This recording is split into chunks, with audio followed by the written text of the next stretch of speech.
Assalamualaikum warahmatullahi wabarakatuh. Selamat pagi para siswa hebat. Pada video kali ini saya akan menjelaskan tentang format surat yang biasa digunakan dalam penulisan surat-surat yang resmi. Pada video minggu yang lalu tentang surat lamaran pekerjaan. Surat lamaran pekerjaan ini termasuk surat yang resmi, sehingga pada saat Anda menulis surat lamaran pekerjaan, berarti Anda harus menggunakan format surat yang resmi. Ada 4 jenis format surat yang biasa digunakan untuk menulis surat lamaran pekerjaan. Yang pertama adalah format surat yang lurus penuh. Yang kedua adalah format surat lurus. Yang ketiga adalah format surat setengah lurus A. Dan yang keempat format surat setengah lurus B. Pada saat kita akan menulis surat lamaran pekerjaan, pada saat kita akan menggunakan format surat ini, kita harus mengingat kembali kepada video yang lalu, yaitu tentang komponen sistematika surat lamaran pekerjaan. Komponen sistematika surat lamaran pekerjaan itu diantaranya kita ulang kembali. Satu adalah penulisan titi mangsa atau penulisan tempat, tanggal, bulan, dan tahun surat itu dibuat. Yang kedua penulisan hal. Yang ketiga penulisan lampiran. Yang keempat penulisan alamat yang dituju. Yang kelima penulisan salam pembuka. Yang keenam isi surat. Yang ketujuh salam penutup. Yang kedelapan tanda tangan. Dan yang kesembilan adalah nama jelas.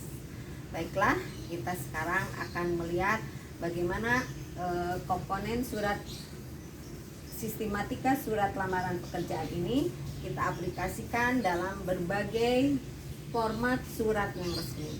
Nanti Anda boleh memilih salah satu format surat ini untuk menulis surat lamaran pekerjaan. Apakah itu format surat lurus penuh, atau format lurus, atau format setengah lurus A, atau format setengah lurus B. Baik, nanti kita akan jelaskan satu persatu bagaimana format surat ini. Yang pertama adalah format surat lurus penuh. Format surat lurus penuh ini kita mulai dengan menulis baganya terlebih dahulu. Format surat lurus penuh. Ini kita bikin konsepnya, format surat lurus penuh. Ketika Anda menggunakan format surat lurus penuh, berarti semua komponen sistematika penulisan surat lamaran pekerjaan ini ada di sebelah kiri semua. Ya. Yang pertama adalah seperti tadi disebutkan bahwa komponen pertama adalah titi mangsa atau tanggal. Ini ditulis di sebelah kiri yang paling atas. Ini nomor 1, berarti titi mangsa. Ya. Kemudian yang kedua, kita lewati satu baris atau spasi, kita tulis adalah yang kedua itu perihal. Perihal atau perihal, ini titi mangsa. Yang ketiga, tidak perlu dilewati satu baris ataupun satu spasi, langsung aja yang ketiga itu adalah penulisan lampiran. Penulisan lampiran. Kemudian yang selanjutnya adalah penulisan yang keempat, itu penulisan alamat yang dituju. Yang kelima adalah penulisan salam pembuka. Yang keenam adalah penulisan isi surat. Dalam isi surat ini, apabila kita menggunakan lurus penuh dan format surat lurus, kita pada umumnya dan memang dianjurkan aturannya kita harus menggunakan yang namanya paragraf lurus. Paragraf lurus ini adalah paragraf yang dimulainya di pinggir. Seperti ini. Ini misalnya paragraf pertama. lewati satu baris atau spasi untuk menggunakan paragraf yang kedua, untuk menuliskan paragraf kedua. Kemudian paragraf ketiga lewati lagi, ini adalah paragraf yang ketiga. Ini namanya paragraf lurus. Paragraf lurus ini digunakan untuk menuliskan format lurus penuh atau lurus, ya. Selanjutnya, di sini kita menulis adalah yang keenam itu adalah isi surat. Isi surat. Nah, isi surat yang keenam karena kita menggunakan paragraf lurus berarti dimulainya di sini, di pinggir, lurus sampai ke sebelah kanan, lurus. Ini misalnya adalah paragraf yang pertama. Kemudian yang kedua adalah paragraf yang kedua. Dilewati satu baris atau satu spasi kalau dalam pengetikan, kalau dalam penulisan satu baris, ini adalah paragraf yang kedua. Kemudian yang berikutnya adalah paragraf yang ketiga, kembali dilewati satu baris juga. Di sini adalah paragraf yang ketiga, lewati satu baris. Kemudian kita akan menuliskan yang ketujuhnya adalah salam penutup. Di sini salam penutupnya, maaf. Salam penutup karena semuanya adalah lurus penuh, berarti semuanya harus di sebelah kiri. Ini di sini adalah nomor 7 salam penutup. Kemudian nama nomor 8 itu adalah tanda tangan juga di sebelah kiri. Nomor 9 itu adalah nama jelas juga ada di sebelah kiri, ya. Ini semuanya ada di sebelah kiri, makanya disebut format lurus penuh. Anda boleh memilih format ini untuk penulisan surat lamaran pekerjaan. Ini adalah tipe yang pertama untuk format penulisan surat lamaran pekerjaan. Kemudian tipe yang kedua yang biasa digunakan untuk menulis surat lamaran pekerjaan adalah tipe lurus. Jadi yang kedua ini, yang pertama tadi ya, yang pertama adalah lurus penuh, kemudian yang kedua itu adalah tipe lurus. Tipe lurus ini masih menggunakan paragraf lurus. Masih menggunakan paragraf lurus. Pokoknya semua format lurus, baik lurus penuh ataupun lurus, itu menggunakan paragraf lurus. Paragraf lurus itu dimulai di pinggir, tidak boleh menjorok ke dalam, dimulai awal paragrafnya. Lalu kalau yang namanya format surat paragraf lurus, perbedaannya dengan paragraf lurus penuh, posisi tanggal atau titik mangsa ini ada di pojok kanan atas. Nah, ini posisinya di sini. Jadi pindah ke sebelah pojok kanan atas untuk posisi titik mangsa atau tanggal. Kemudian yang kedua, posisi salam penutup juga pindah ke pojok kiri bawah. Ini posisinya berada di sini. Nomor 7 berada di sini posisinya ya. Kemudian tanda tangan juga berada di sini. Nomor 8. Nama jelas nomor 9 juga berada di sebelah kanan. Itu perbedaannya. Jadi sekali lagi, untuk format lurus dan lurus penuh itu satu, cirinya menggunakan paragraf lurus. Perbedaannya untuk paragraf lurus penuh, semuanya komponen sistematikanya ada di sebelah kiri. Kalau paragraf lurus ada beberapa komponen yang berada di sebelah kanan, diantaranya adalah titik mangsa, kemudian salam penutup, kemudian tanda tangan, ini tanda tangan, dan berikutnya nomor 9 adalah nama jelas ya. Nah, ini adalah untuk tipe lurus penuh, format surat tipe lurus penuh, dan tipe format surat lurus ya, dua format surat. Sekarang kita lanjutkan ke format yang berikutnya, yaitu format setengah lurus A dan setengah lurus B. Kita mulai dengan format setengah lurus A dulu.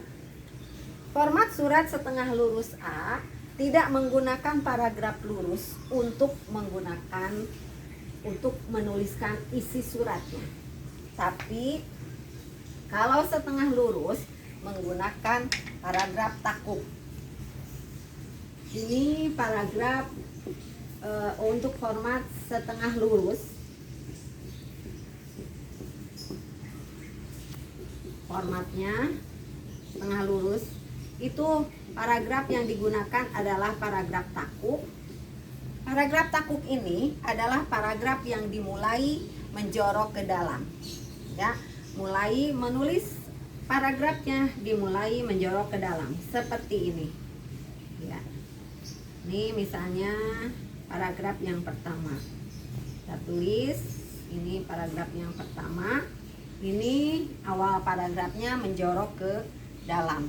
Kemudian yang kedua, paragraf yang kedua tidak boleh dilewati satu spasi atau satu baris karena ini adalah paragraf takuk. Jadi harus merapat di sini. Untuk mencirikannya bahwa ini paragraf 1 dan paragraf 2 ini menjorok ke dalam. Ini berarti paragraf yang kedua. Ya.